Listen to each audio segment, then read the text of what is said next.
संविधान में दबे कुचले गांव के निरीह व्यक्ति के लिए संविधान में बहुत सारे अधिकार दिए गए हैं, लेकिन उसका निराकरण आज नहीं हो रहा है। उनको उनका हक नहीं मिल रहा है। दो महत्वपूर्ण कानून बना हुआ है। एक कहता है पेशा कानून, पंचायती राज विस्तार अधिनियम अनुसूचित क्षेत्र में 1996 का, और दूसरा वन अधिकार कानून 2006। ये दोनों कानून ही इस झारखंड में आज तक लागू नहीं किया गया है।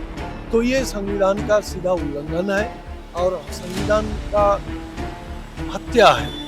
बहुधा लोगों को लाया जाता है भीड़ के रूप में, उनके खिलाया पिलाया जाता है, फिर गाड़ी से पहुंचा भी दिया जाता है। अगर उस तरह से किया जाएगा तो फिर उनको वो दर्द महसूस नहीं होगा कि वे क्यों गए थे।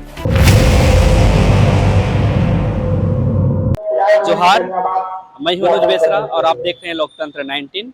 अभी इस वक्त हम सिमडेगा जिला मुख्यालय के कचहरी के पास मौजूद हैं। यहाँ पे आप जो है संविधान बचाओ अभियान के तहत धरना प्रदर्शन का कार्यक्रम हो रहा है, और ये जो कार्यक्रम है आदिवासी समुदाय के लोगों के द्वारा आयोजित है। और साथ ही साथ इस कार्यक्रम को आयोजन करने के लिए, जैसे कि फ्लैक्स में दिखा है, आदिवासी जागरूकता मंच, गोंडवाना आदिवासी कल्याण विकास मंच, मूल निवासी संघ सिमडेगा और आदिवासी साधना संघ के जो है बैनर तले कार्यक्रम आयोजित है। और इसमें बहुत सारे वक्ताओं ने आज संविधान से संबंधित यहाँ पे जानकारी देने के लिए आए हैं, और संविधान बचाओ अभियान के तहत ये कार्यक्रम हो रहा है। तो हम लोग आज जानने का प्रयास करेंगे कि यह जो धरना प्रदर्शन है क्यों आयोजित हुआ है, इसका उद्देश्य क्या है और किस तरह से इस कार्यक्रम का संचालन हो रहा है। साथ संविधान बचाओ अभियान के सिमडेगा जिला संयोजक सर अनूप लकड़ा हमारे साथ हैं।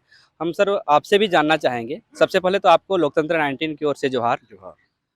सर, यह जो आयोजन आप लोगों ने किया धरना प्रदर्शन का, हम लोगों ने देखा कि जो भी यहाँ पे लोग गांव क्षेत्र से आए थे, सभी लोग अपने पॉकेट से, अपने पॉकेट मनी से पैसा निकाल करके इस आयोजन को सफल बनाने के लिए यहाँ पे सहयोग कर रहे थे। किस तरह से आप लोगों ने उसको जागरूक किया?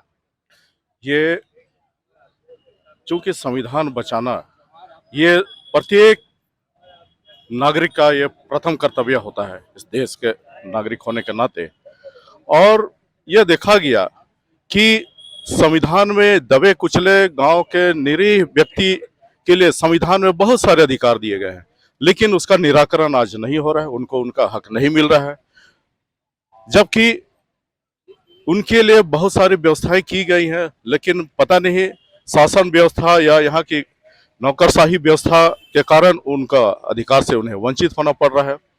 इसलिए हम लोगों ने सोचा कि अलग अलग संगठनों के द्वारा लड़ने से अच्छा है क्यों ना हम लोग एकता में बल है कहते हुए हम लोग अलग अलग संगठनों को एक साथ जोड़ करके लड़ाई लड़ेंगे। चूंकि लड़ाई बड़ी है, संविधान बचाने के लिए लड़ाई ये कोई छोटी मोटी लड़ाई नहीं है, और ये कोई एक संगठन के बूते की भी बात नहीं है। इसलिए हम लोगों ने अनेक संगठनों को मिला करके इस लड़ाई को एक साथ लड़ने का निर्णय किया है। और रही बात की सहयोग करने की, आमतौर पर ऐसा देखा जाता है कि बहुधा लोगों को लाया जाता है भीड़ के रूप में, उनके खिलाया पिलाया जाता है, फिर गाड़ी से पहुंचा भी दिया जाता है। अगर उस तरह से किया जाएगा तो फिर उनको वो दर्द महसूस नहीं होगा कि वे क्यों गए थे। वो तो किसी एक व्यक्ति का महिमा मंडन के लिए सिर्फ गए होंगे। तो इसलिए लड़ाई यहाँ उनको महसूस होना चाहिए, और हम लोगों ने, हमारे जितने भी कार्यकर्ता और सभी संगठन के पदाधिकारीगण गांव-गांव जाकर लोगों को जागरूक किए कि लड़ाई यहाँ प्रत्येक व्यक्ति का है, आपका है, हमारा नहीं है। हम सिर्फ एक लीडिंग करेंगे, हम सिर्फ अगुवाई कर रहे हैं, लड़ाई यहाँ हम सभी का है। इसलिए लोगों ने स्वेच्छा से आया। एक भी व्यक्ति ऐसा कोई नहीं होगा जिसको भाड़ा देकर के लाया गया।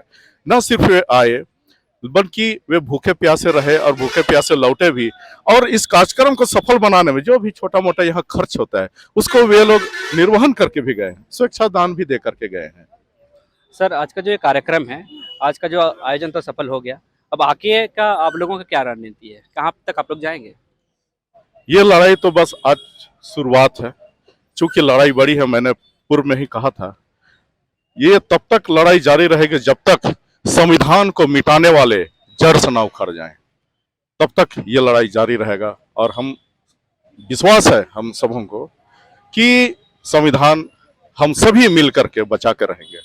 बहुत बहुत धन्यवाद आपका सर। और यहाँ पे आज के जो मुख्य वक्ता हैं डॉक्टर संजय बसु मलिक सर, जो आज के मुख्य वक्ता हमारे साथ हैं, तो उनसे भी हम लोग आज जानने का प्रयास करेंगे। सर, सबसे पहले तो जोहार आपको लोकतंत्र 19 की ओर हाँ, से। सबों को जोहार। सर, ये जो आप लोगों ने आज जो धरना प्रदर्शन किया, आप लोगों को ऐसा क्यों महसूस होने लगा कि संविधान को बचाना चाहिए? क्योंकि हम लोग ये देख रहे हैं, विशेष करके जहाँ तक 5वीं अनुसूची क्षेत्र है, जहाँ आदिवासियों का काफ़ी अधिकार संविधान में दिया हुआ है, उसका भारी भरकम उल्लंघन होते आ रहा है लंबे समय से। देश में संविधान के तहत 2 महत्वपूर्ण कानून बना हुआ है। एक कहता है पेशा कानून, पंचायती राज विस्तार अधिनियम अनुसूचित क्षेत्र में 1996 का, और दूसरा वन अधिकार कानून 2006 का। ये दोनों कानून ही इस झारखंड में आज तक लागू नहीं किया गया है।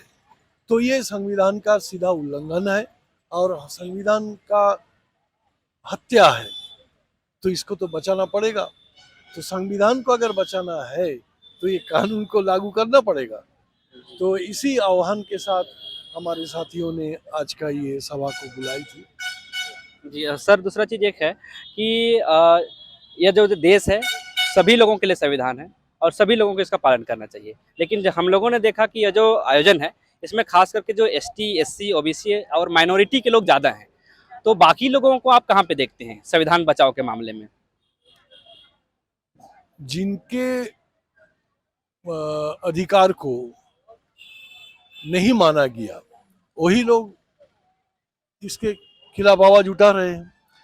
जिन लोगों का अधिकार मान लिया गया, वो कहे आवाज उठाएगा। देश का अब तो ये बात तो सर्वविदित है कि देश के 10% लोग आज बहुत धन संपत्ति का मालिक बन चुके हैं।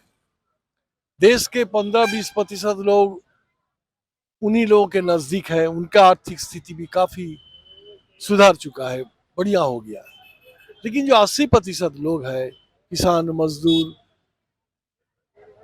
निम्न मध्यवित्त वर्ग के लोग, उसके बाद जितने जिनको आप एसटी, एससी, ओबीसी बोलते हैं, ये सब लोग अभी भी वंचित है। संविधान में तो कहता है कि सब बराबर है, लेकिन बराबरी केवल वोट के नाम पर है कि एक आदमी एक वोट। लेकिन एक आदमी का एक अधिकार तो नहीं है, बराबर का तो अधिकार है नहीं। तो ये संविधान का उल्लंघन है, संविधान को कमजोर करता है, संविधान का जो आत्मा है उसको मार देता है। तो इसीलिए हम लोग जो दबे पीड़ित लोग हैं, उन्हीं के अधिकार की बात पर ज्यादा जोर दे रहे हैं। जी, और सर दूसरा चीज़ एक है कि आप जो है एक सोशल एक्टिविस्ट हैं और देश के अलग-अलग कोने में जाकर के जो खास करके संविधान हो या फिर ग्राम सभा हो, इसके विषय में आप जागरूक करने का प्रयास करते हैं। तो सर अभी देश भर की स्थिति की अगर हम लोग बात करें, तो आप कहाँ पे देखते हैं अभी संविधान का जो अनुपालन है उसको? नहीं, तो ये मामला तो केवल झारखंड का नहीं ना है। जो 5वीं अनुसूची जो क्षेत्र है आपका, उसमें 8 प्रदेश आता है। 8 प्रदेश का हाल बराबर सेम है, एक ही किस्म का है।